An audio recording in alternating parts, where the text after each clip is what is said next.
In this video, I'm going to get into how to tell which company has the best brokerage accounts to actually trade with, the type of accounts, and the questions you should ask to make sure that you get the best platform as possible to trade with. To trade in the stock market, you need to have something that is called a self-brokerage account or a brokerage account.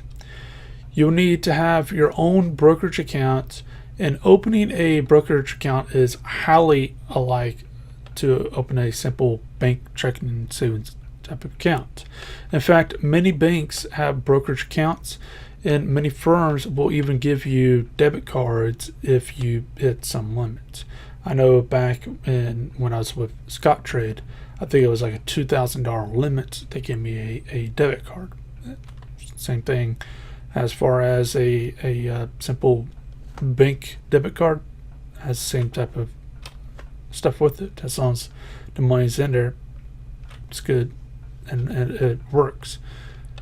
So as far as that goes, the important thing to note is it is possible to use a brokerage account like a checking account.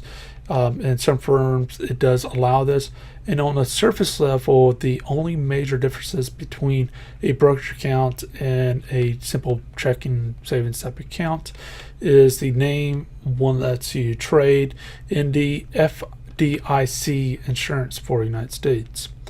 The FDIC insurance rules, I will actually leave a link down below, get into the difference between the actual accounts and stuff like that, so in case you want to know more about it.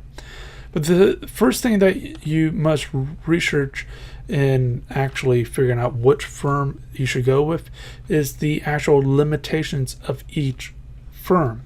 Note, not all firms are equal in what they allow and don't allow. Also, some firms will charge you money yearly or monthly for just having your account, while others don't charge you at all and up to when you trade. And these are the accounts that I'm really going to say that you really need to go with, and this is what I deal with personally. These trades, these fees are called commission fees. So what happens here is when you buy stock, it doesn't matter how much, just when you buy, you're charged with the commission fee. Same thing with sell. It doesn't matter how much, doesn't matter how much money you made, you get a hard commission fee. In some places it goes into $9, so $9 per buy, $9 per sell. In some places it get low. So some places I've seen it down to $4, and you need to shop around for the best price, because keep in mind, especially if you're starting out, every single dollar that you can save, the better off you are. Keep in mind, 100 trades at $1 of commission fee, that's $100 right there that could be in your pockets. It's best to have a general idea on what to do, what you want to do with the accounts before you go opening it. And do you want to trade options, forex, short stocks, or what do you want to do?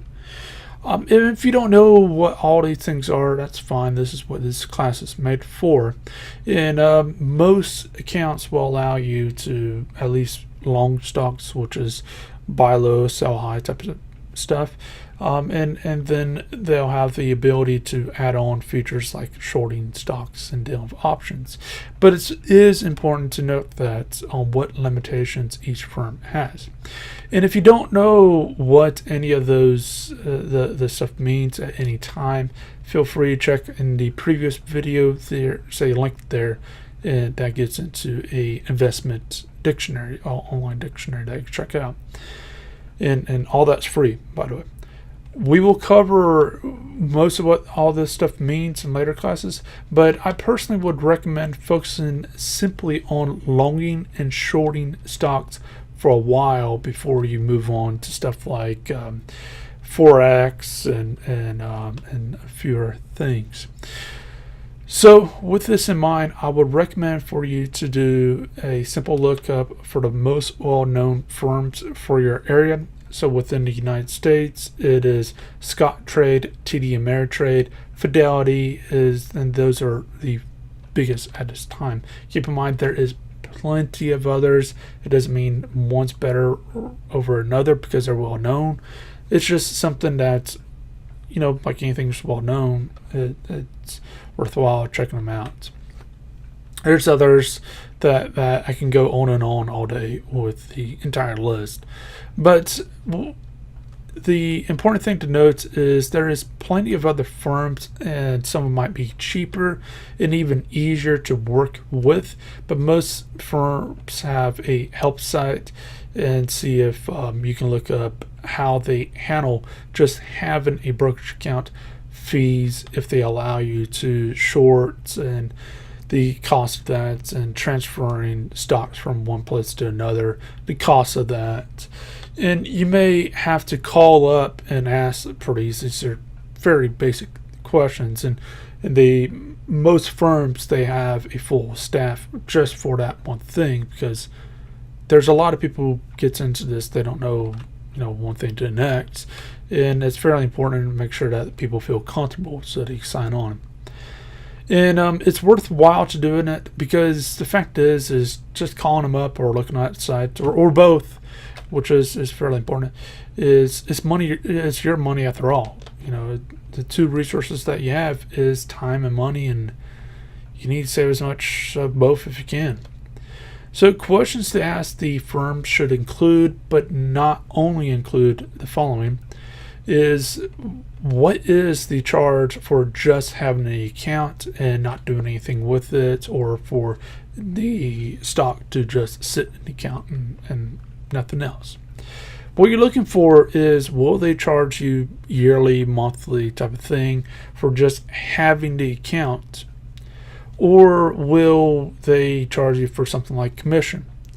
And if there is a charge, how much is the charge, or how much is the commission fee? Note, commission again is the fee that you have to pay to buy or sell. So if you buy, you pay a commission; sell, you pay a commission. Doesn't matter how much, doesn't matter how much money you make. The commission, however, is a fixed price. So with that in mind, just simple ask: how much is it going to be for commission or for the charge? And personally, if you're just wanting my opinion, I would go with commission over a flat charge. The flat charge is fine when you're getting into where you're trading almost every day and you're trading in the hundreds of thousands of dollars, because you're not really worried about the money.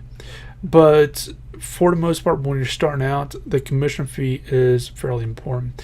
And then on top of that, there's other things where, is the brokerage firm bidding against you? They have to put into the bids as far as you're buying or selling.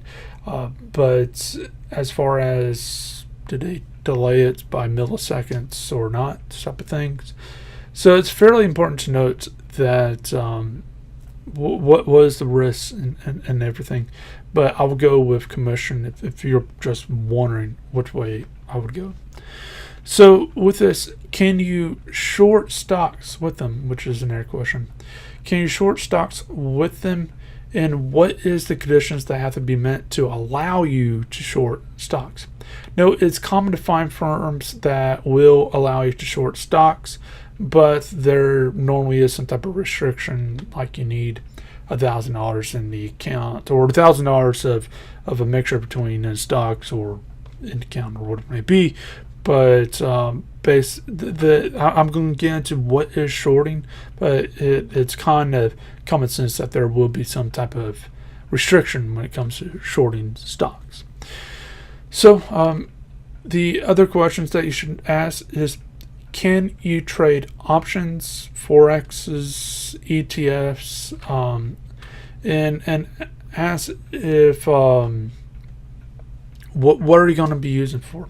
So if you're going to be using it for simple options and nothing else, there's no real reason for you to ask for forexes or whatever it may be. But you should know your options. So basically, whenever you're dealing with your account, instead of having a couple accounts, if you can consolidate it to one place, and given that the commission is the same across the board, it's better to do that. But you need to know your options as far as what is the limitations for the accounts. But have an idea on what you want to try. And as far as things goes, it's best to start out with simple longing and shorting, simple buy low, sell high, and also make money when it's go down. And I'm going to explain a little bit more on that in later videos. But another thing to ask, and this is very important, is how much does it cost to transfer your assets from their accounts to someone else, to another account, to another offsite account. And that's fairly important because a lot of places they don't charge. But let's say, for example, they go all haywire, it's a company and things happen, and they go all haywire. Well, the thing is you need to switch accounts. Well, how much is it going to cost you?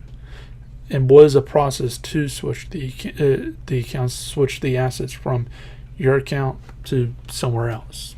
It's fairly important to note this because a lot of people end up getting messed over with that one single problem.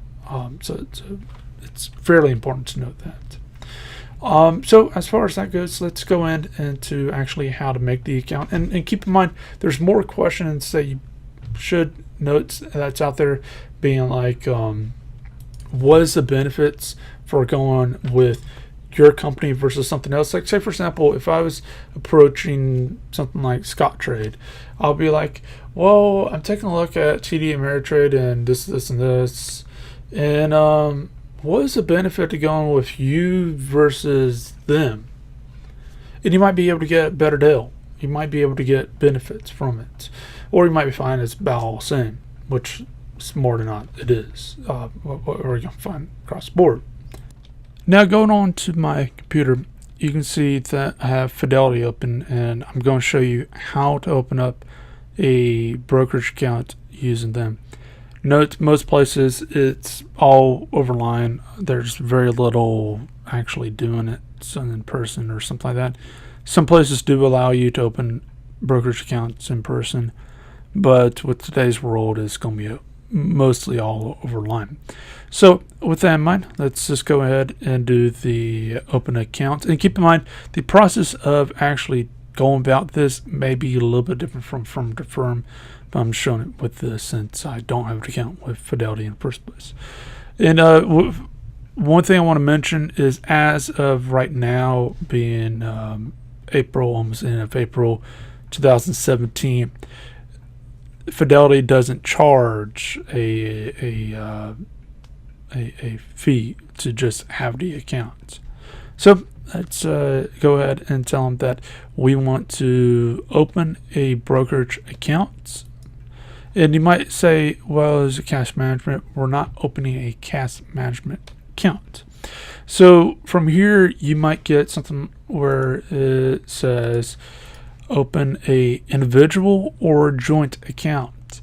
Now, a joint account is if multiple people is going to really have access to it, or we're going to do individual. I'm going to be doing individual, and we'll move from there.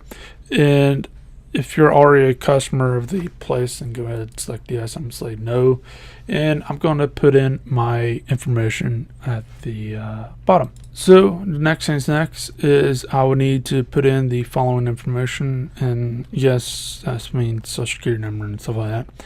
Keep in mind that it's like a bank and whatever, where you need to put in the information so they know who you are and what it may be. And you might ask about, what about something like here, if it asks how many trades per year would you do? This is optional. I would just skip over that if possible. If not, then just guess how many trades you would do. It's reasonable to do about 10 plus trades per month. So note that it's really just up to you on what number you want to go with. But if it's optional, I would just skip that altogether. At this point, just put in your employment status and some other information that it wants. Now, you might get a question, something like this, where receive financial documents electronically. I would say no to that. There's a few reasons why. One of them is by saying yes, you actually have a chance of not seeing it or just not even looking at it.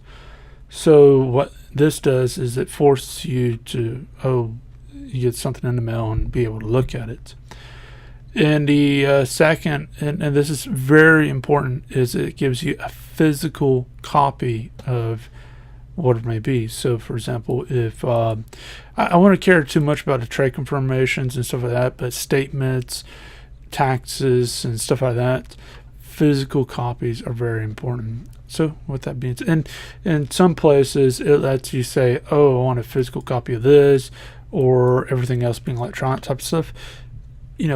What I'll go for if you have that ability is statements. It will be physical copy. Tax forms is physical copies. Shareholder reports, physical copies, and I don't really see anything else on here, but that's really about it. And really, shareholder reports, it can go either way, but the statements and tax needs to be physical copies no matter what. And you may get this also as far as the option. Go ahead and read up on it if you have the ability. But what you want to keep in mind is taxable money or not. Notes, most of the stuff is not going to be FDIC insured like your checking and savings account. FDIC insured basically means if the bank or firm does something screwy and they screw up something, you're by government in the United States insured for $250,000. That's not got the case here. There's some other type of insurance that's in play, but no one really trusts it in the first place because it kind of screwed over a lot of people. So just note that you're not really insured with that type of stuff. So at this point, agree to a few things and say that, yeah, that's me or whatever. And then what you need to do is go ahead and get your account ready and go from there. Back in the day, I think it took me 2 weeks to open up a Scottrade account when I was first starting. Then after you've made your username and password and agreed to everything, it asks you how do you want to go ahead and fund the accounts. You don't have to fund your account. You got set up and running good, but if you want to, you can go ahead and fund it. And all this means is you can link it up to, say, your bank account or whatever and do one-time transfer or whatever it may be. And if you're done, just go to the account overview. And now at this point, you may be asking, all right, let's jump on in and let's start trading. And you need to hold off on doing that.